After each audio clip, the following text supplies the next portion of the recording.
Welcome back to Hannity. That's all the time we have left this evening, but tomorrow night on Justice, I'll have live coverage of the president's rally in Michigan. We'll have reaction with A-list guests, including Mark Stein, Michelle Malkin, Governor Mike Huckabee, and me. Join me for Justice with Judge Janine tomorrow night at 9 p.m. Eastern. Thanks for joining us. Laura Ingraham is next.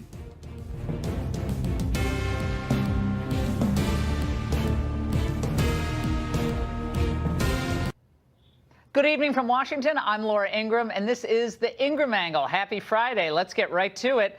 Hundreds of illegal immigrants preparing to assault our border. Guess what? And consult their attorneys. I'll debate the head of the group advising the illegals on how to get into the United States. Plus, big news from Congress's investigation into the supposed Russian collusion with the Trump campaign. We'll share our findings. Also, the House chaplain has been dismissed. This is a huge controversy, a political firestorm on Capitol Hill. Raymond Arroyo has exclusive reporting about the chaplain's firing. And what do Democratic candidates want from President Trump? Impeachment.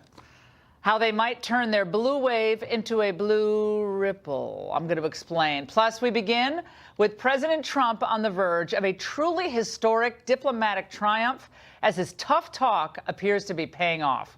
The leaders of North and South Korea, this was wild, agreed in principle today to remove all nuclear weapons from their countries and to work toward formally ending the state of war that has existed since the 1953 truce.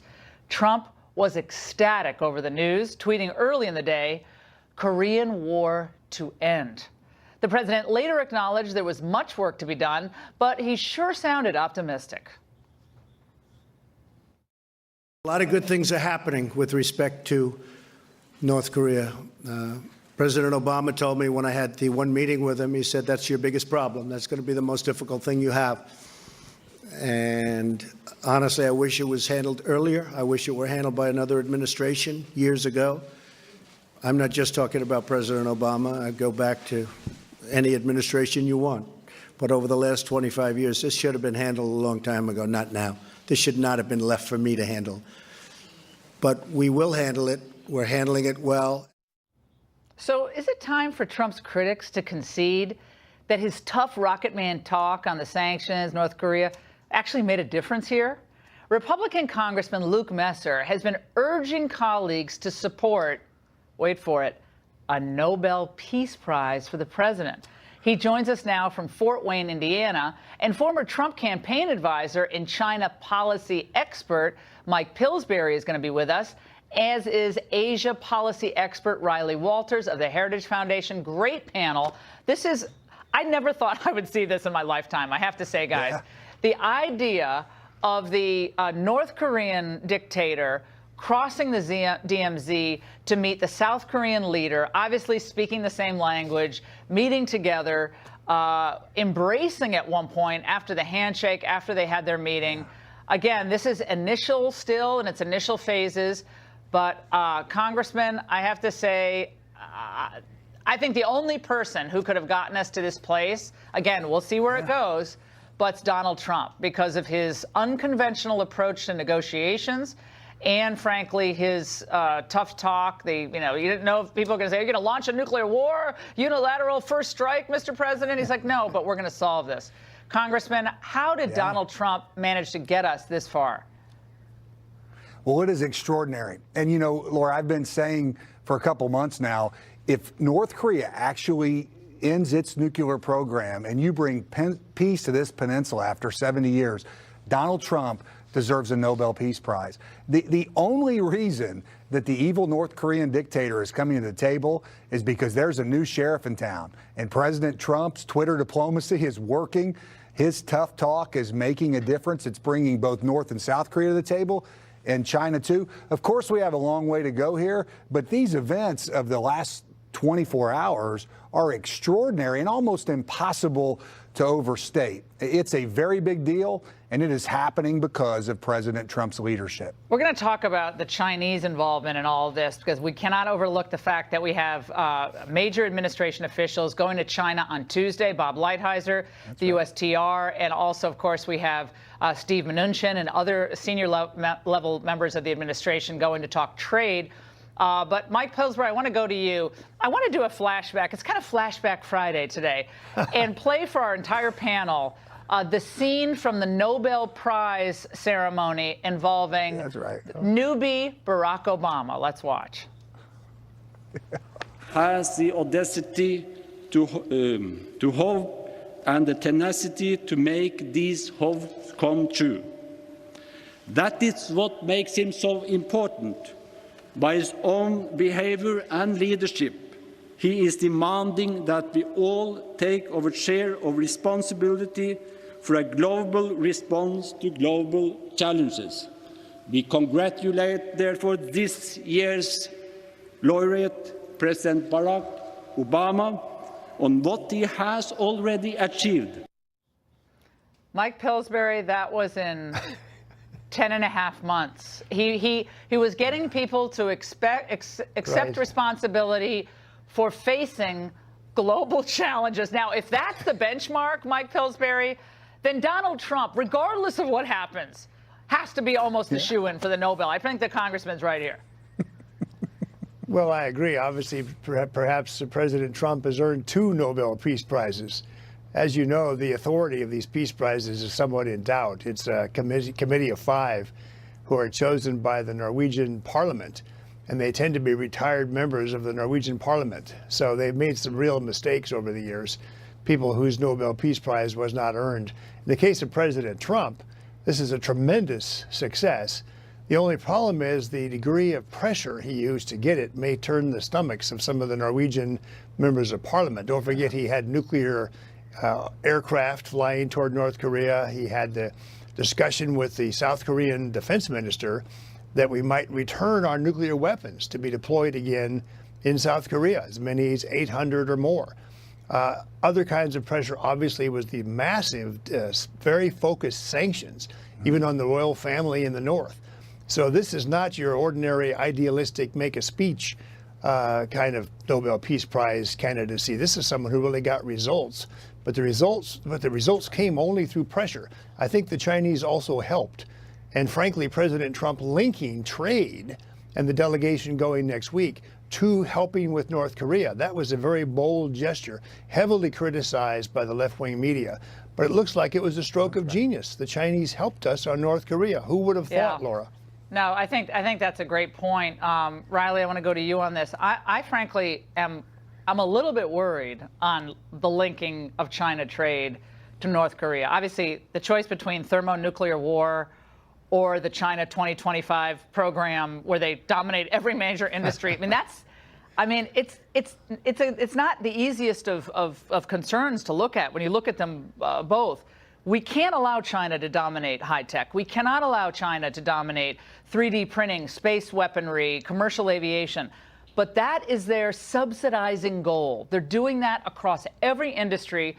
And I'm worried that Donald Trump is so focused on the North Korea deal that will let up the pressure on China that also is necessary. But so far, he's had great judgment. There's definitely a difference in opinion on what the sort of immediate threat from North Korea and the future threat from China sort of represent. Obviously, last night was a historic event. This is setting up toward the upcoming meetings between the leader of North Korea and Donald Trump. China's role in this going forward is skeptical, I think. I mean, the president of China, Xi Jinping, had the North Korean leader come visit him almost out of the blue in the middle of the night just a couple months ago to preempt his visit, the North Korean leader's visit with South Korea and the United States. And so I think definitely the maximum pressure that the United States has been applying has been both, influencing and incentivizing North Koreans to come to the table and the Chinese to reciprocate. Congressman, I want to play for you and the panel a few of our favorite friends on the other side of the aisle who refuse to give President Trump even a modicum of credit here. Let's watch. People shouldn't talk about Donald Trump or anybody in North or South Korea winning the Nobel Peace Prize. My message for President Trump tonight is curb your enthusiasm. Don't set up unrealistic expectations for the summit that cannot possibly be fulfilled, because if you do have these expectations and it fails, that may actually draw us closer to war. This was to show that nobody else is in control and that China and the United States is not in control, that the two Koreas are seizing the process. Oh, okay. Yeah, they just sua sponte. Yeah, exactly. I mean, it's crazy. Came together. It was just like pixie dust, and they came together. That last comment, I mean, of all the dumb comments I've heard, that last comment was among the most moronic, Congressman. Well, one, the president's being strong towards China. That's part of why we're even in this position in the first place. Can't let up, though. Second, could you imagine? He cannot let up on China. They are ripping us off at every turn. Mike Pillsbury knows this. And just because they've helped on North Korea doesn't mean we can let them off, because they are poised to dominate all these industries. Absolutely. And we are where we are because this president's shown strength. And you wait, he's going to show strength towards China. You already see them caving in. But here's the deal, right? The withering criticism of folks on the left. Could you imagine how they would be behaving if Barack Obama was president and you had events like last night? I'm running for the United States Senate against Joe Donnelly, a Democratic senator who, like all those others on the left, have criticized this president's diplomacy. Look, Twitter diplomacy is working. North Korea has come to the table in a way that most of us would have never imagined just a few months ago. You cannot overstate how big a deal last night was. Of course, there's a long way to go, but we are here because America is safest when America is strong. And with this president, President Trump, we are strong again on the world stage. And to have events like what have happened in the last 24 hours is just another big step in the right direction. And I agree with you, Laura. Listen, we've got to be strong towards China. This president is stepping forward and getting tough on China in a way that hasn't happened in decades. And I'm just confident he's going to continue to do it. Look, he's had great instincts. This guy wrote The Art of the Deal. He's a remarkable leader. His instincts have been phenomenal. And guys, it's been a big foreign policy week for President Trump, as I've said. He held the first state dinner for the French President Emmanuel Macron, and today he met with German Chancellor Angela Merkel. Germany and Europe have to take their destiny into their own hands, because we can no longer, as we used to during the period of the Cold War, during the years when Germany was divided, rely on America coming and helping us. We need a reciprocal relationship, which we don't have. The United States right now has a trade deficit with the European Union of $151 billion. And the Chancellor and I have discussed it today at length, and we're working on it, and we want to make it more fair, and the Chancellor wants to make it more fair. Mike Pillsbury, is it just me, or did Angela Merkel, at a couple of points during that press conference, look like she ate some bad schnitzel or something? She did not look all that thrilled. She had to be there, but she doesn't like Trump. She doesn't like being bossed around by the Americans, let's face it. But she had to come here, and she had to deal with them. What was your thought? Well, I think she's motivated by her own China problems.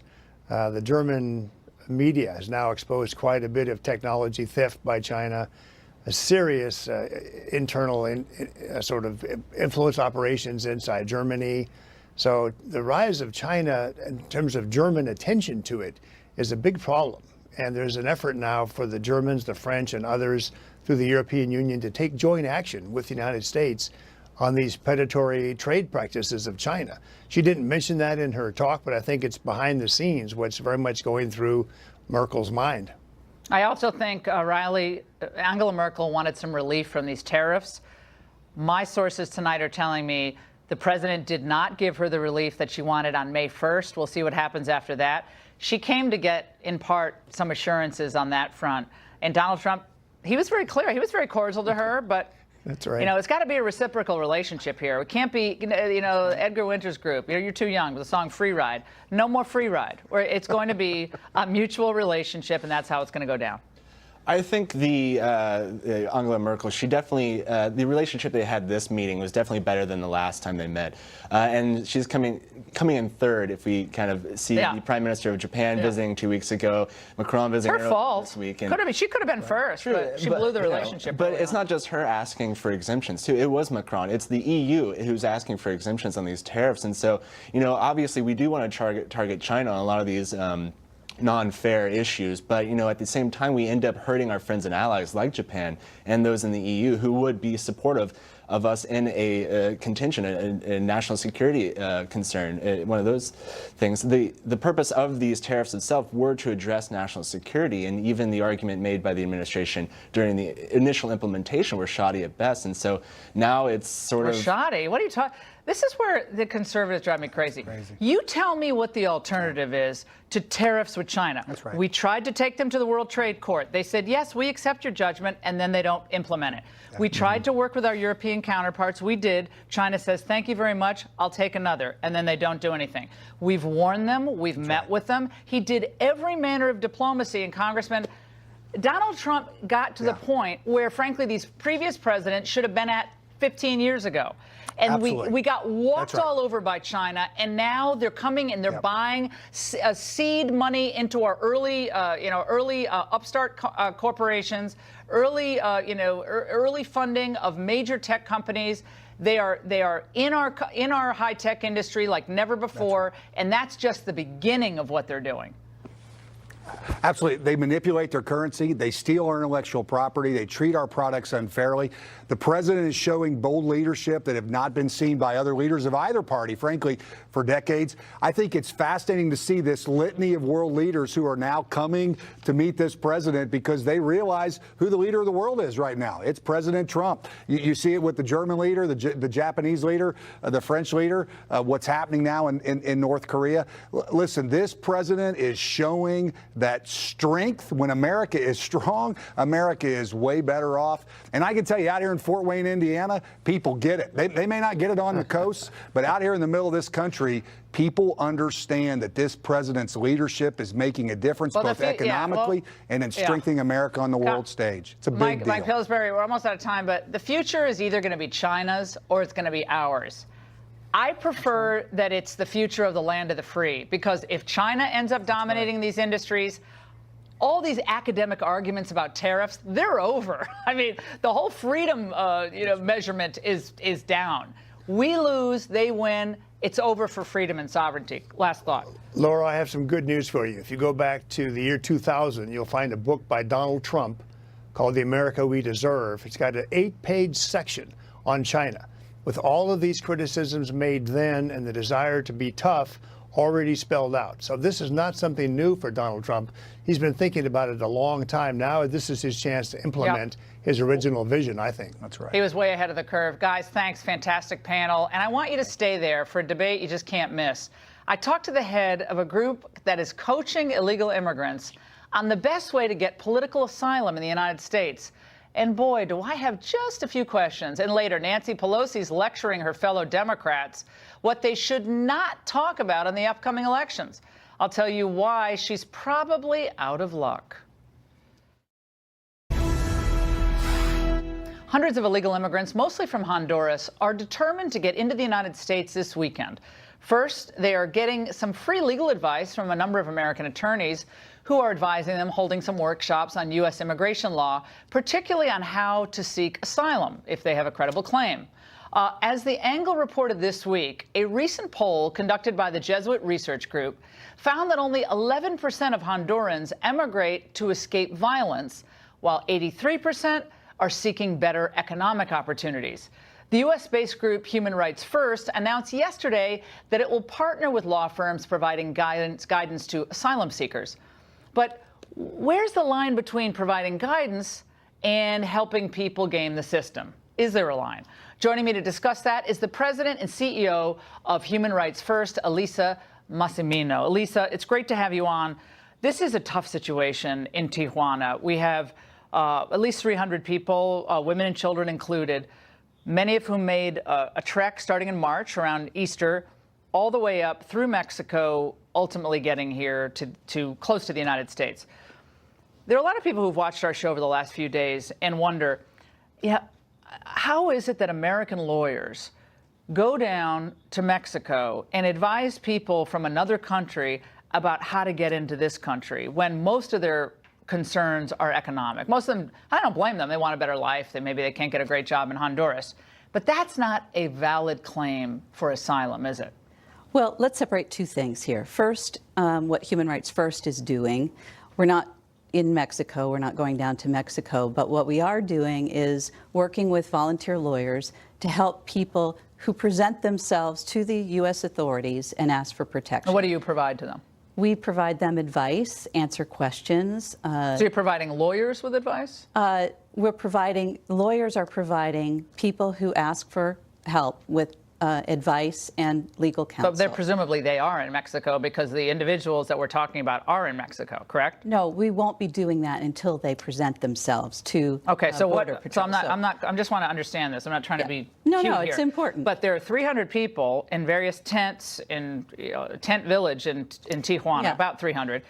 So are any American lawyers, because I understand in their media reports that there are a number of American lawyers already down there, and they have been advising these people for at least 3.5, 4 weeks. So that's not Human Rights First, although I'm glad to hear that there are lawyers advising those folks, because actually, it's not illegal to seek asylum. It's actually part of our law. Sure. And the system, as you know, you're a lawyer, works best when people understand how it works, what the standards are. So better for people to know that in advance. But Human Rights First is going to be helping the people we expect will be less than a couple of hundred, as you said, mostly women and children, coming mostly from Honduras, to when they present themselves to the authorities at the border, they can access free advice from, American lawyers. They're stepping up to help people who are in need. We're Americans. That's what we do. Well, usually help Americans in need, correct? Mostly. I mean, there are a lot of Americans in need across the country who can't afford a lawyer because, their husband beat them or they're, We've got a strong tradition of pro bono in this country. And who funds you guys? Oh, we have all kinds of Is it funders. any big donors, any Democratic groups, George Soros? I mean, who gives you money? Foundations, big and small, lawyers, law firms. Yeah. We get a lot of money from law firms. Yeah. So, but the second issue that you raised is also really important about who are these folks. The report that you mentioned, I took a look at it quickly. I have to say, it's ridiculous. The report, basically, that survey, what it did was go down and interview about 1,500 people in Honduras and ask them, do you know anybody who left? And why do you think they left? And that's where that data comes from. Frankly, I think that reflects a breathtaking misunderstanding of the people who flee. They're not going to tell people. You would concede that there are millions upon millions upon millions of people around the world who could state that they have a credible fear of, crime, of persecution, of concern for their social group, whatever that means. I mean, if that's a standard, and it is the standard in U.S. law, there's no end to the people who will show up and throw themselves at an immigration point of entry to say, I want asylum, and read through the checklist, correct? Actually, no, that's not correct. Oh, really? Because, I know a lot of, I spent a lot of time in Africa, and there's a lot of people there who, their villages are being burned with flamethrowers by Islamic groups. Their mothers and sisters have been stolen and kidnapped. They do live in actually fear. It's not just economic, but fear for their existence. So let me just tell you about that, my that point survey. is, my point is, Honduras, let's just say, to the point that you just raised, Honduras. I've spent a lot of time there. I know Honduras very well. It's one of the top 5 most dangerous countries. It's not our problem. In the world. It's not our problem. Number 1 is Syria, number 5 is Afghanistan. Right. And the other 3 are in Central America. Yeah, Chicago's pretty dangerous right now, right? The problem is that people are fleeing violence. Our law. Yeah, Chicagoans are fleeing violence. So is Baltimoreans I mean, if you want to change the law, you can do that. But the law says that people who are fleeing persecution are entitled to ask for asylum. Right. And but you guys want that system but to your work, lawyers are helping them recite the lines that are necessary to report asylum. So that's absolutely untrue. When they handle, do you guys have any videos you might share with us about how they conduct these workshops? Because I'd love to see some of those videos. We've tried to get them, but we haven't gotten them. We're not. The people haven't arrived yet, Laura. That when they arrive, there are already lawyers who've been maybe not lawyers that you funded. They're not lawyers with Human Rights First. I don't know. So they I can't speak for those lawyers. So are lawyers. they standing at the border right now, like at the border, when the people throw themselves at the immigration officials? Is there one of your lawyers that you fund at the border saying, "I'll represent you"? How does it work? Well, it's pretty simple. We'll have a couple of staff people down there by Sunday. And we have volunteer lawyers who are prepared to answer questions on a hotline for people who have questions about how does the system work, here's what happened to me, does that qualify me for asylum? That's what we do. Yeah. It's part of the system. Yeah. Lawyers make the system work. That's what we're doing. Tom Homan is the ICE director. This is what he said today. Let's watch. They're really seeking asylum. Yes. They just passed through a safe nation in Mexico. So if it's a matter of leaving Guatemala, Honduras because they're in danger, they went through Mexico. They could very easily claim asylum there. So I don't know if this is much claiming asylum as it is getting to the United States. My sources in the Mexican government has said they've been basically offered asylum in Mexico. Why aren't they accepting that? Actually, some people have accepted Very that. few. We're talking about like a dozen, right? Turns out that Mexico is not a safe country for a lot of people who are fleeing. And in fact, we have documented cases of people being sent back, deported to Mexico and being killed there. So it is, we have journalists, political activists, people who have been sent back who have been murdered. So it's not a safe country for everybody. But they're crossing through Mexico to get to the United States. It's not a safe country. You got a different way for them to do it? So Let me know. Basically, all of Honduras then should be able to come to the United States. No, only Why? people. If it's a country that's this rife with persecution, that every year 1,000 people decide we're going to claim persecution, then the whole country is a disaster. They all should. They should take the country and put it in Kansas today. There's no question that the country is a disaster. Okay, so and you know how many countries are disasters? Then take them all. No, it never ends. This is the problem. We're talking right now. This is a manufactured crisis. Oh, really? Let's face it. We're talking when about you're in public schools in Northern Virginia. It's not a manufactured crisis. My kids went through public schools. Yeah, I went to public schools. I know what it's like. So listen. You just had a segment on North Korea. Talk about threats that we all need to worry about. This is a couple of hundred people who are fleeing persecution. Well, it's 11 million people in the country illegally at the bottom line. What we're talking about more is and more and more. A couple of hundred women and children. I think it's not Americans just women can do better. Oh, come on. It's not just women and children, and at least I love the fact that you came on. And Thanks for having we me. look forward to getting a report on what happened next week, how it goes down. And look, I did a lot of pro bono work too, so I know a lot of the lawyers want to do good stuff, so thank you very much. And how do border officials deal with a caravan of illegal immigrants? A lot of them want a better life, who are supported by, at times, an army of attorneys. Let's bring in National Border Patrol Council Chief Brandon Judd and former ICE Special Agent Claude Arnold. Okay, guys, you heard Elisa's point here. This is the system. If you don't like the system, change the law. The law is now that you present yourself at the border. You can get the advice of attorneys. These attorneys aren't violating the law. They're pro bono work. They do pro bono work across the United States and across the globe. So it's really Congress's deal now. Brandon. Well, first off, what she said is not absolutely correct. She misrepresented what asylum is. She said that it's a legal matter to come here and ask for asylum. If you don't have a legal claim for asylum, you are making a false claim to a United States official, and that is illegal. The other thing is if they cross the border illegally, which already people in this caravan have crossed the border in places other than ports of entry, that is an illegal act, and we can't have that in this country. We have to abide by the rule of law. Let's go now. And honestly, Claude, you've done a lot of work as a special agent. Again, the agents on the ground are the ones who they see the way things really are, not in an academic argument. What is really the truth about people who present themselves at the southwest border, various points of entry, in El Paso, Arizona, and of course in California?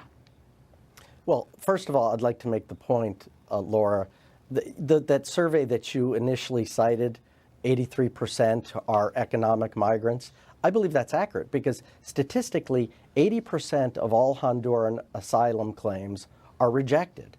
Well, that means that those 80% were not valid. The real reason they're coming here is to find jobs. They're migrant workers. So I mean, that is clearly a fact.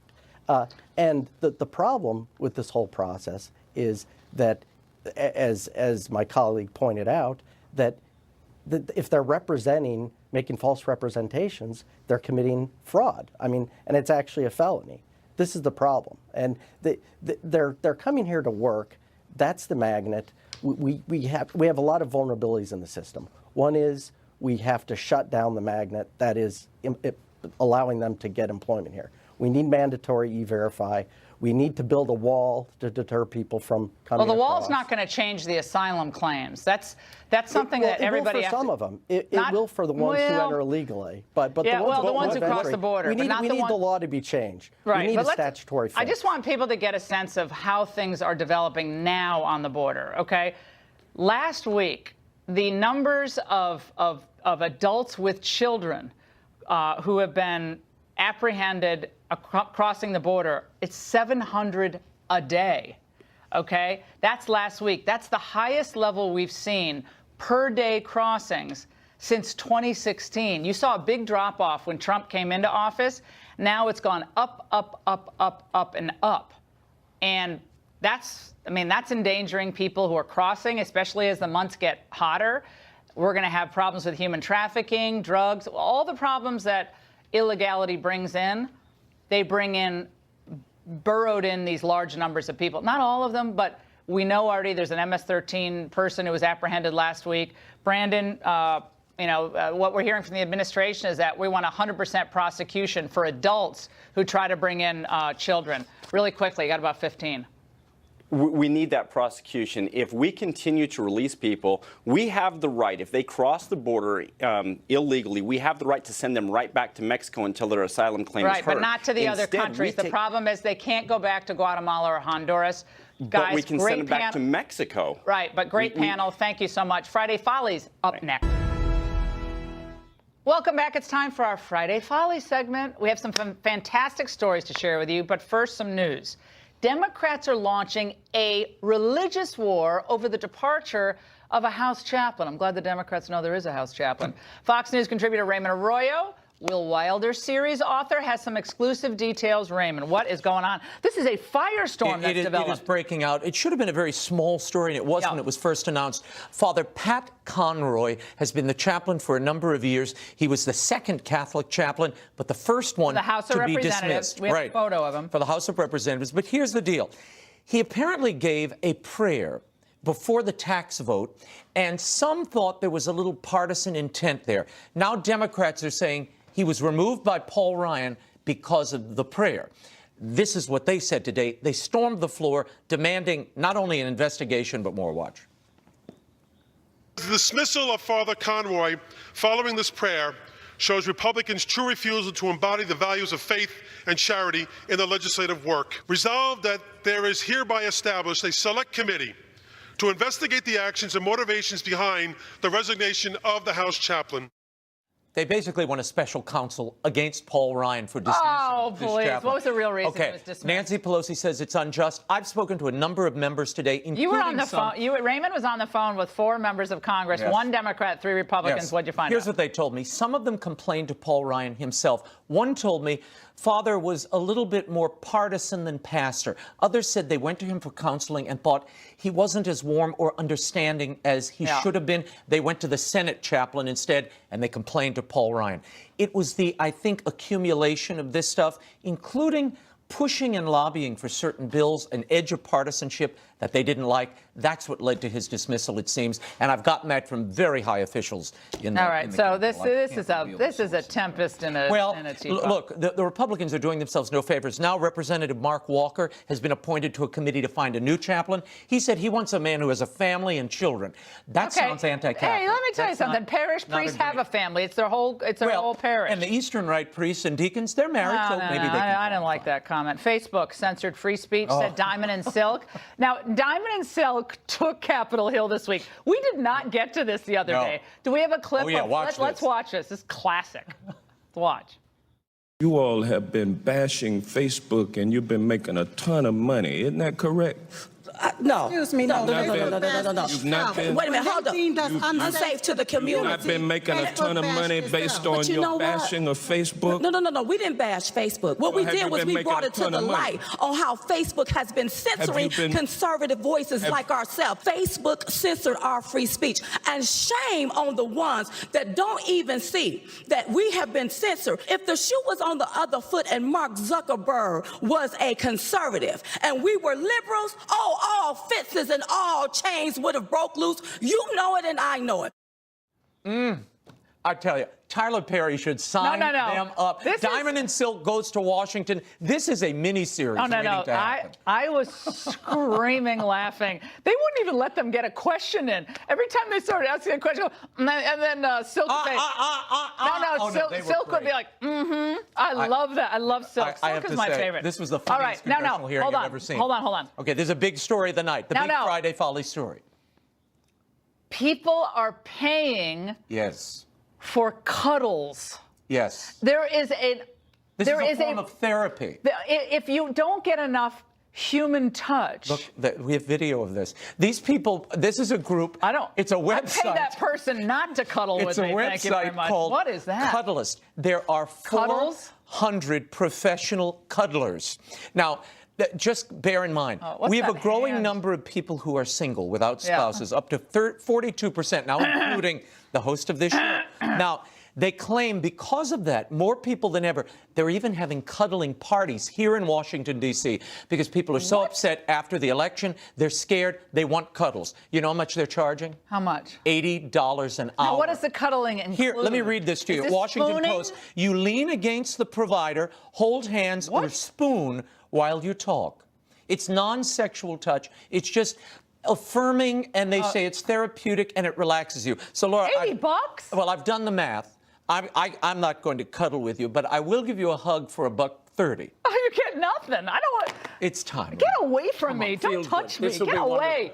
Relax. Get away. There you Stop. go. This is cuddling. This is really a sign of the decline of society. Cuddling. But my favorite is a cuddling party. They are all together. No.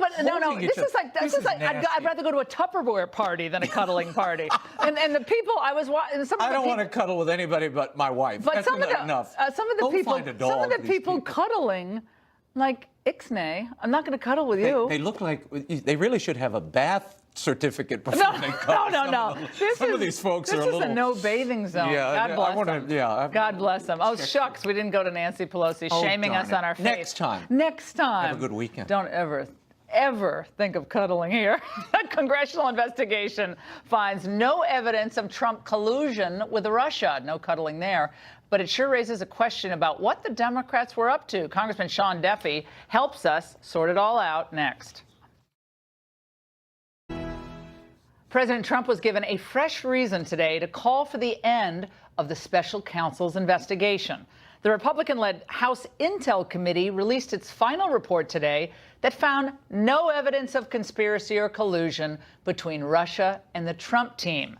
Well, the president just tweeted at the top of the hour, the House Intelligence Committee rules that there was no collusion between the Trump campaign and Russia. As I've been saying all along, it is all a big hoax by the Democrats based on payments and lies. There should never have been a special counsel appointed witch hunt. But Democrats just can't let go.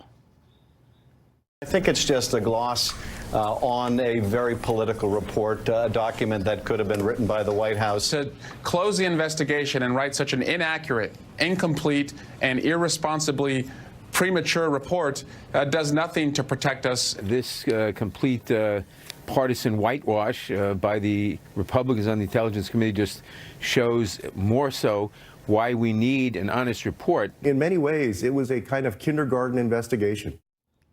Joining me now for a reaction is Republican Congressman Sean Duffy in Wisconsin and radio talk show host Leslie Marshall in L.A. Great to see both of you. Congressman Duffy, the president was all over this tonight. I mean, he's tweeting about it. He said basically it's time to end this Russian investigation. Jeff Sessions said as much this week as well. But you're the Democrats, like you guys are just, it's all political. There's no serious examination of these issues, and they're not letting this go. So for the Democrats, Laura, maybe we could cue Jack Nicholson from A Few Good Men, and he could say, you can't handle the truth. Democrats will never absorb the truth that there was no Russia collusion. I mean, to take a step back down memory lane, Dan Feinstein, the Democrat senator from California, who is the head of the Democrats for the Senate Intelligence Committee, and both James Clapper, who worked for Barack Obama for his National Intelligence Committee, both have said they've seen no evidence of collusion. What this is about is very simple. Democrats don't look for the truth. This is all about politics. if you don't have the Russia narrative and the Russia collusion story, you might have to talk about Korea and what happened today. You might have to talk about Donald Trump crushing ISIS. You might have to talk about GDP growth and job growth and wage growth and a secure border and the fact that we're energy independent. Democrats can't talk about those things, and that's why they have to stick on this narrative of Russia collusion. Otherwise, they can't run on anything this coming November election. So this is about politics, not truth. Leslie.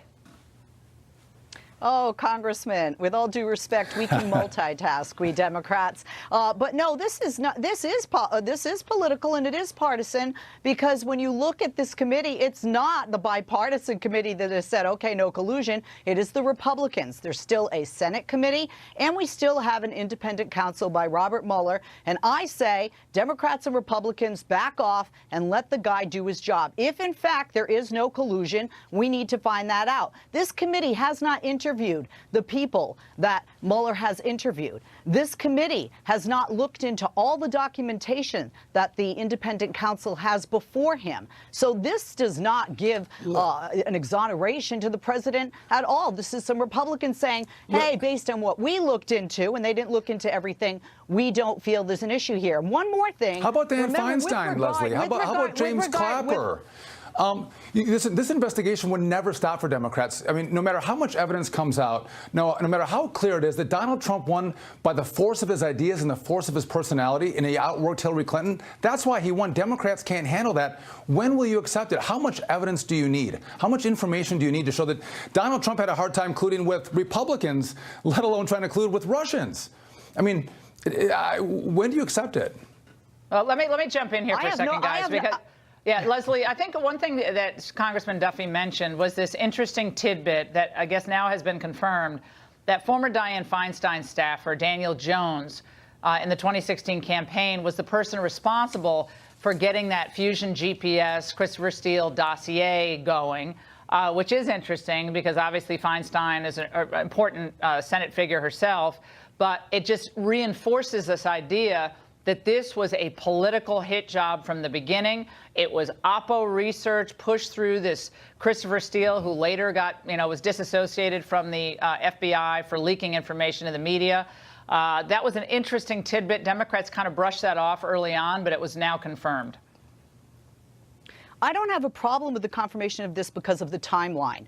He was working for the senator in 2015, and that's when he left. He worked with her prior to that. And then it was after the election that he, with his organization and money from private donors, tried to hire Mr. Steele and Fusion GPS. I don't have a problem with that because of the timeline there. What was his motive? I mean, clearly it was political.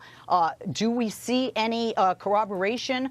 Anything in writing from Mr. Steele? We don't. We have emails and conversations that Mr. Steele told me this, et cetera. But I don't have a problem due to the timeline. Yeah, well, Congressman, go ahead.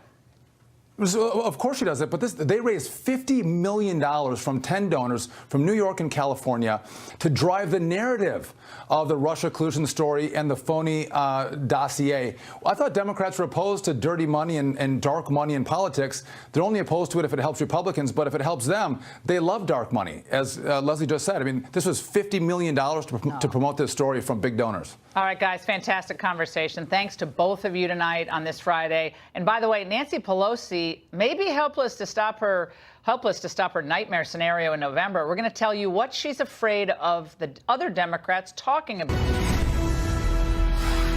Democrats keep insisting that there's terrible disunity in the GOP, but it looks like they're not even on the same page as their own voters are. A new Quinnipiac poll shows that more than 70% of Democratic voters want to impeach Trump if their party retakes the House in November.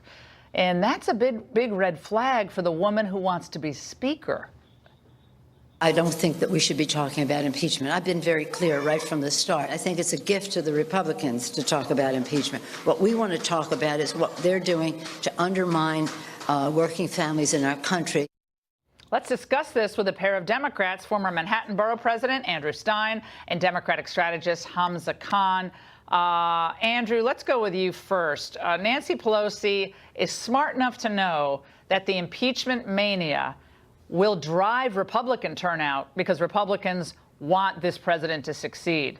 Yet there is a fervor within the Democrat Party to get him out of office no matter what they have to do if they take back the House. No doubt about it. Your reaction?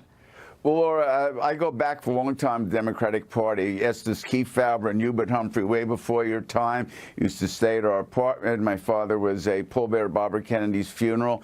But the Democratic Party's become a far-left party, a one-drum party, which is resist Trump. The fact is, Trump's doing a great job. Unemployment's the lowest it's been in many a year. He's pulling off a deal in North Korea. I mean, you know, if you look at the merits, Trump is doing a fantastic job. But the Democrats are Johnny One Note, impeach, resist. They have no positive program of their own. Hamza. Well, you got a couple of things to think about first. In terms of why our economy is doing so well, we got to be thinking really hard about the fact that Donald Trump is benefiting from Barack Obama's good work while he was president for 8 years. That's point one. Point two here is that it's not the only issue on the ballot. Democrats are focusing hard on winning this when it comes to the economy, and that's where we should have our focus right now. What would that argument be for the Democrats? Basically, you look at the fact that across the country, everyday families, middle-class families are still struggling. Even though we've had a great economic return, that's not good enough. Everyday people don't have money to go out and pay their bills and have food on the table. You're aware of the fact that over 8 years of Obama, median income actually either flatlined or even slightly declined. You're aware of that, And right? you're aware that six of those years were controlled by Republican Congress, so we didn't have a lot of stuff getting done. So Obama gets credit when things go well, but he gets none of the blame when things either flatline or people don't really see rising incomes. That's a pretty good deal. If he can It's a great deal, and what I can point out is he gets the credit if it's good. Gets no blame if it's not good. Don't forget, my party loves to call him No Drama Obama because he did such a great job keeping drama out of the White House.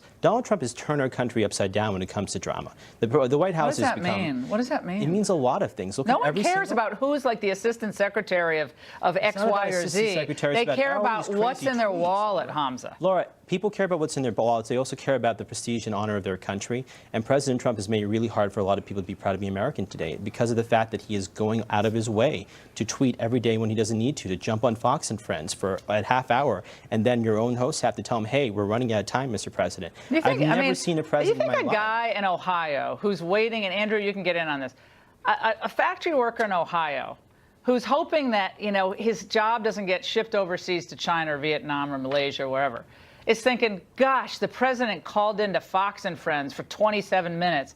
I wish he got off at like 15. I just don't think this is such an inside the Beltway mentality, which is why none of these Democrats thought Queen Hillary was ever going to lose, because they thought, oh, she's so smart, she's so dignified, she's so that. And they didn't see the regular working class spirit of people in the country who are sick of getting looked down upon by the elites in both parties, the Republican and the Democrat. Or every weekend, Hillary was at a different friend of mine's house in Martha's Vineyard, in the Hamptons, in Beverly Hills.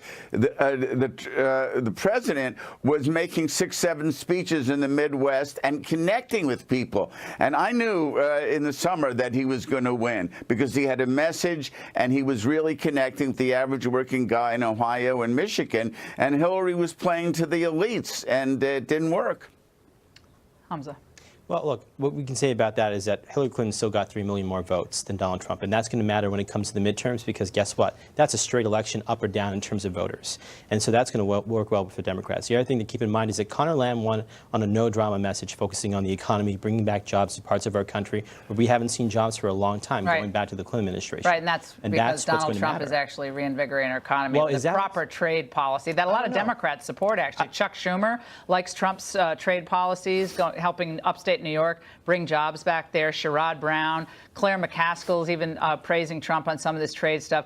A lot of these Midwest Democrats, they need these manufacturing jobs back, and they weren't coming back before Trump. I can't disagree with you about that at all, but what I can tell you is that then why aren't they voting for Republicans? Obviously, they don't like they did in the last presidential election. We still have an electoral college last time I checked. Electoral college might have been one way, but now look at it right now with the midterms. We still got the Democrats looking good nationwide on the ballot. Andrew, resistance. Do you think the resistance turns out big in the midterms? I don't think so. show. I'm telling you that the Democrats are going to snatch defeat from the jaws of victory because they have no message. The president has a strong message. And as you just pointed out, Laura, the economy's doing so well. Unemployment's at a 17-year low, and the Democrats are going to lose the Congress again. Guys, fantastic panel. We're going to go to black. Thanks. Great panel. Thanks, we'll have you Laura. both back. We'll see what happens. Stay with us.